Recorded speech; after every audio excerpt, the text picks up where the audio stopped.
Good morning, students. Our last lecture we will discuss about our 7th chapter, climate and weather. What is climate and weather? Weather यानी कि one day का जो भी climate, humidity, wind speed और जो भी temperature रहता है एक दिन का, उसका जो भी रिकॉर्ड होता है उसे क्या कहता है? वेदर. और डे बाय डे जो हम रेगुलरली वेदर रिकॉर्ड करते हैं और उस हिसाब से हम जो भी वो एवरेज निकालते हैं उस प्लेस का, उसे क्या कहते हैं? उस प्लेस का क्लाइमेट कहते हैं. Understand? Now, today we will discuss about some regions, animals and birds. Some well-known countries that belong to the polar regions are Canada, Greenland, Iceland, Norway, Sweden, Finland, Alaska in USA and Siberian region of Russia. ये some countries ऐसी है जिसके बारे में हम अच्छी तरह से जानते हैं कि वहाँ पे पोलर रीजन्स हैं.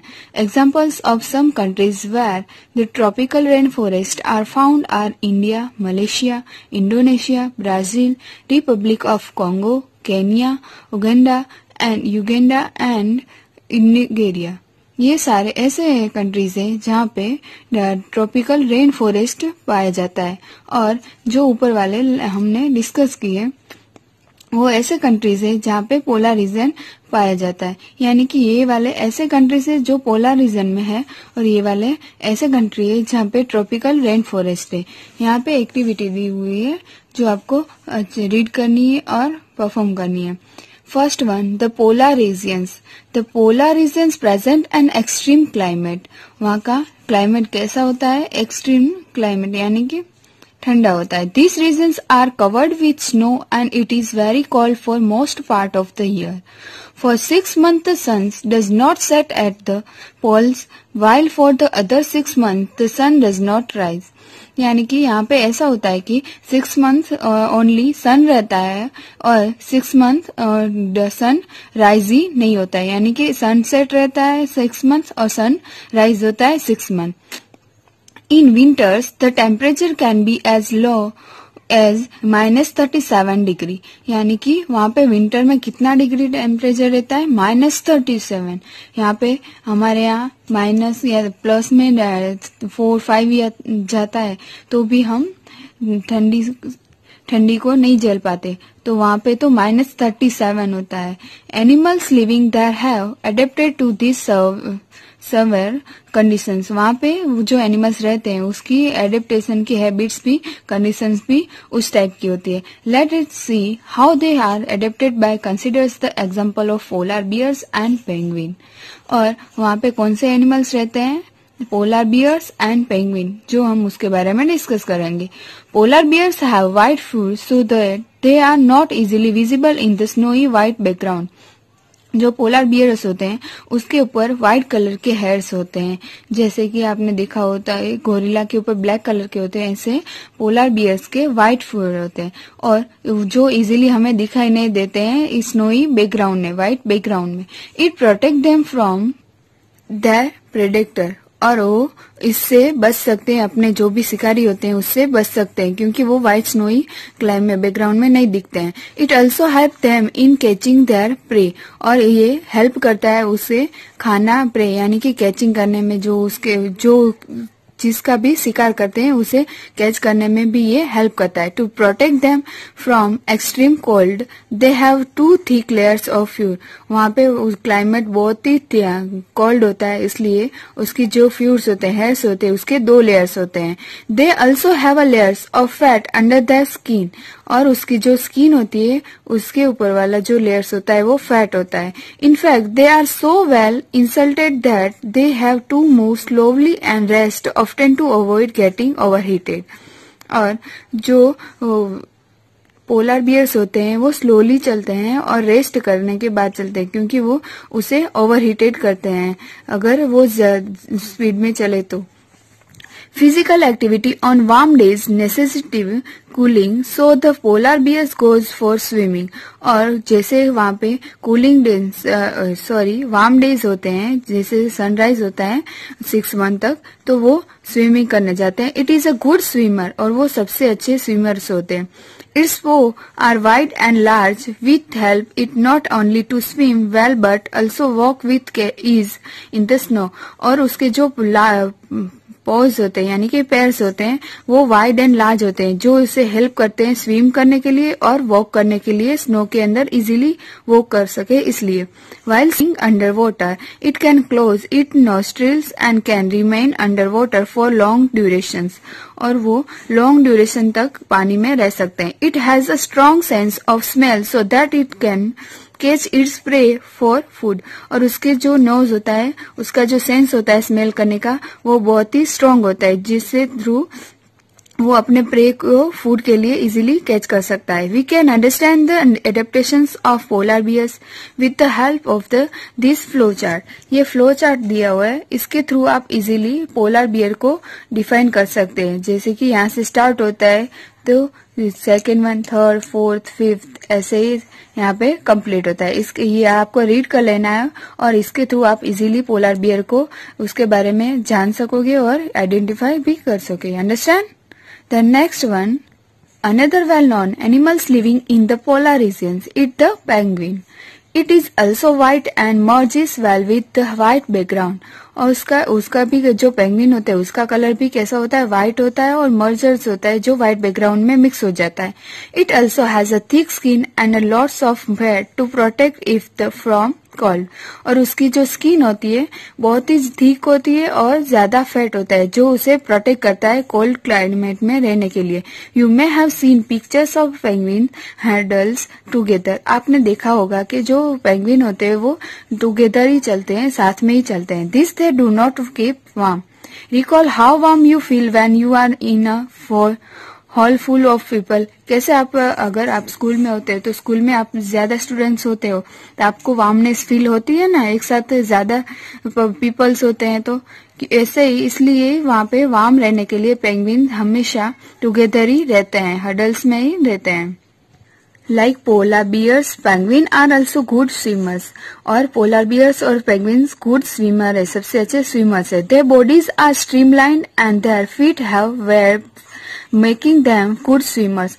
जो हमने स्ट्रीमलाइन बॉडीज होती है जो हमने 6th स्टैंडर्ड में पढ़ा था, जो फिश होती है उसका शेप कैसा होता है, स्ट्रीमलाइन, जो इजीली वाटर के अंदर स्विम कर सके. ऐसे ही पेंगुइन और पोलर बियर्स की बॉडीज होती है जो उसे हेल्प करती है अच्छे स्विमर बनने के लिए.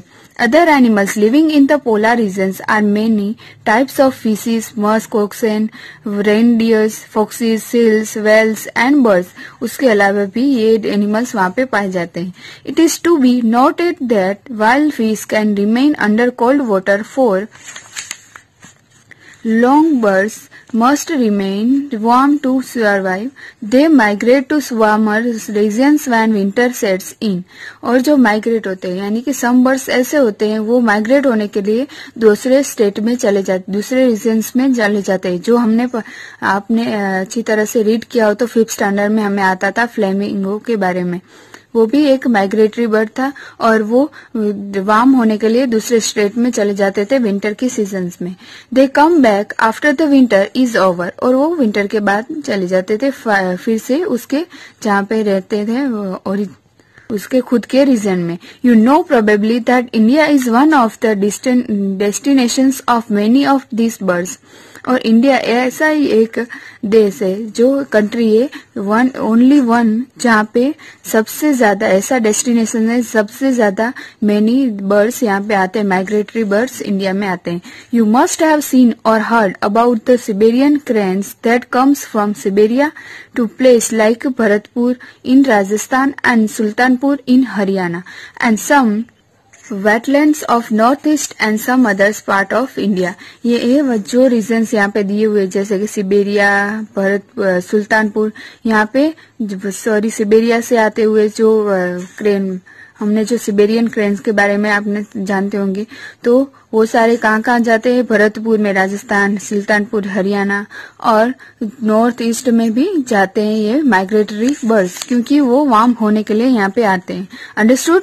देन अगर आपने 5th स्टैंडर्ड में अच्छी तरह से नहीं पढ़ा हो, माइग्रेटरी बर्ड के बारे में आपको नहीं पता हो तो यहाँ पे उसके बारे में सब नॉलेज दी हुई है, वो आपको अच्छी तरह से रीड कर लेनी है और उसे याद रखनी है. Understood? Here our first topic the polar regions complete. Now our next region, the tropical rainforest.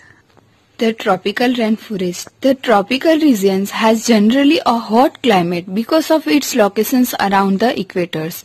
जो tropical regions होते हैं वो generally hot climate, वहाँ का climate hot होता है क्योंकि वहाँ के आसपास equators होते हैं. Even in the यानी equator यानी कि जो ये वाला एरिया होता है वो equator की नियर वाला एरिया होता है जो बीच में से अर्थ के बीच में से जाती है. Even in the coldest month, the temperature is generally higher than about 15 degree Celsius. और generally जो है वो coldest month होते हैं winter के season में भी यहाँ का climate only लो होने के बाद भी 15 degree Celsius ही तक जाता है. During hot summers, the temperature may cross 40 degree Celsius. और hot summers में तो 40 degree को भी cross कर जाए temperature इन area का. Days and nights are almost equal in length throughout the year. और थ्रू आउट ईयर में यहाँ का जो डे और नाइट का जो टाइम होता है लेंथ होती है वो सेम रहती है. This regions get plenty of rainfall and important features of this region is the tropical rain forest. और यहाँ का सबसे इम्पोर्टेंट फीचर्स है ट्रॉपिकल रेन फॉरेस्ट. यहाँ पे रेन फॉरेस्ट ज्यादा होते हैं. Tropical rain forest are found in western Ghats and Assam in India. हमारे यहाँ पे आसाम में पाया जाता है जो वेस्टर्न घाट्स है. South east Asia, central America and central Africa और यहाँ पे भी पाया जाता है. जो आपको यहाँ पे अंडरलाइन कर देनी है, आपको रीड करने में इजीली रहे.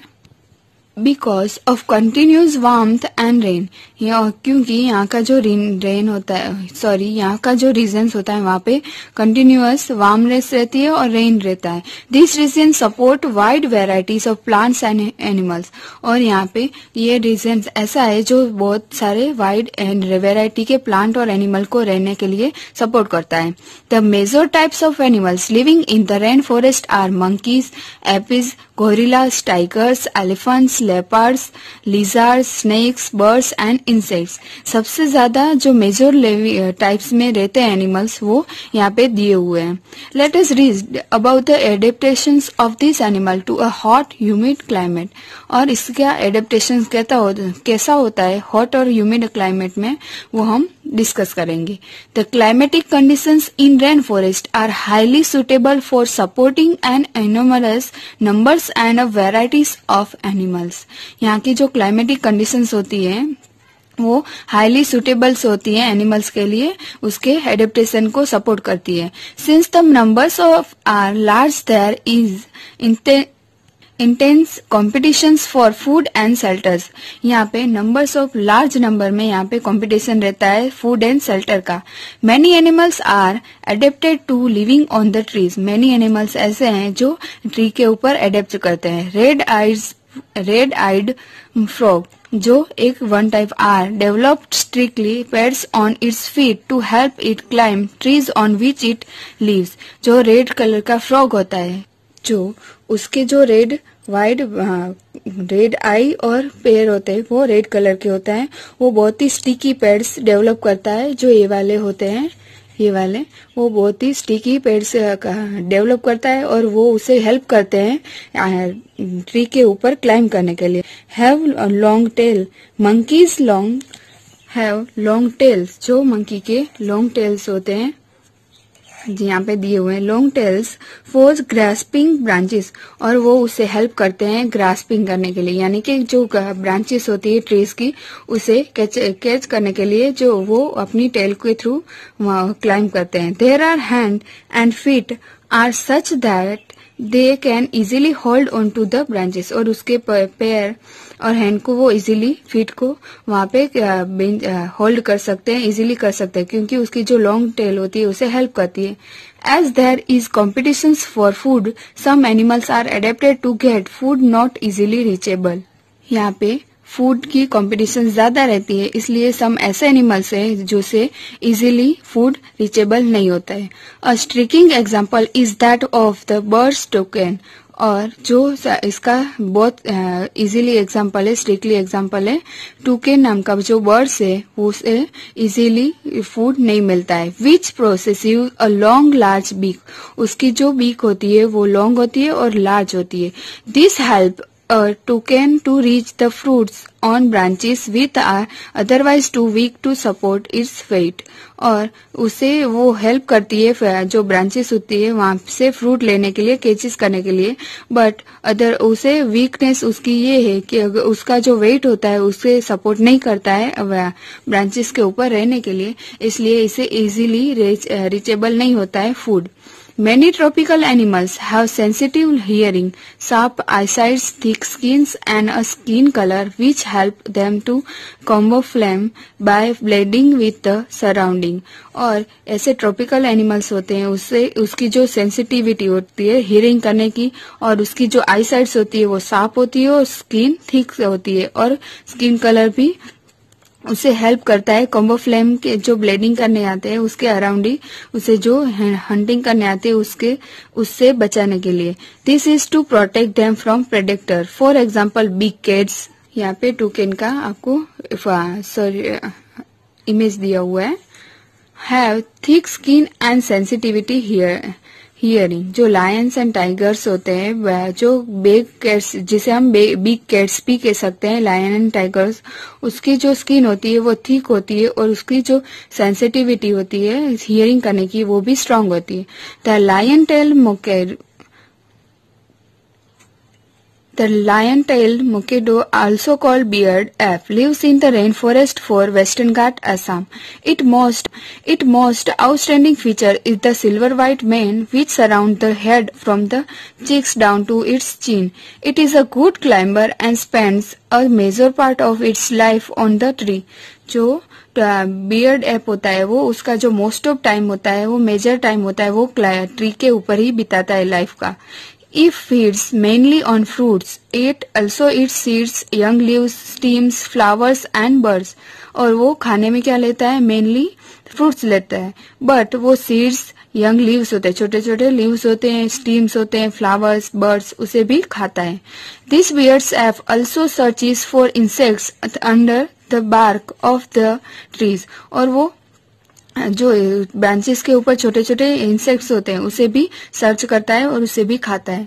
Since it is able to get sufficient food on the trees, और उसे इजीली और सफिशियंट फूड मिल जाता है ट्री के ऊपर। It rarely come down on the fruit, इसलिए वो रेयरली नीचे आता है फूड की तलाश में। Another well known animal of Indian tropical rain forest is the elephant. Elephant के बारे में तो आप सब अच्छी तरह से जानते ही हैं, और उसके बारे में यहाँ पे सम इन्फॉर्मेशन दी हुई है। It has adapted to the conditions for rainforest in many remarkable ways. Look at its trunks. It uses it as a nose because of which it has a strong sense of smell. जो elephant की smell होती है उसका long trunk होता है और knows होता है जो इजीली स्मेल करने के लिए यूज होता है। The trunk is also used by it for picking up food, और वो उसे हेल्प करता है फूड को पिकअप करने के लिए। Moreover its tusk are modified teeth, और उसके जो टीथ होते हैं वो भी बड़े होते हैं। This can tears the bark of trees that elephant loves to eat, और उसके लिए जो ट्रीज की बार्क होती है उसे वो अच्छी तरह से खाना पसंद करते हैं। So the elephant is able to handle the competitions for foods rather well, और जो कॉम्पिटिशन्स रहता है फूड का वो इसे एलिफेंट इजीली हैंडल कर सकते हैं। Large ears of the elephant help it to the hear even every soft sound, और उसके जो लार्ज ईयर्स होते हैं वो उसे हेल्प करते हैं। एवरी सॉफ्ट साउंड होता है तो भी एलिफेंट उसे इजीली हियर कर सकते हैं। They also help the elephant to keep cool in the hot and humid climate of the rain forest, और वो उसे हेल्प करते हैं। आपने पढ़ा होगा, पहले भी जाना होगा, अब जानते ही होंगे कि उसके जो बड़े बड़े फैन जैसे ईयर्स होते हैं वो उसकी बॉडी को हॉट और ह्यूमिड क्लाइमेट में हेल्प करते हैं कूल रहने के लिए, और वो उसे फैन के लिए यूज करते हैं खुद की बॉडी को कूल रखने के लिए। आई होप ये चैप्टर आपने अच्छी तरह से एंजॉय किया होगा और केयरफुली पढ़ा होगा।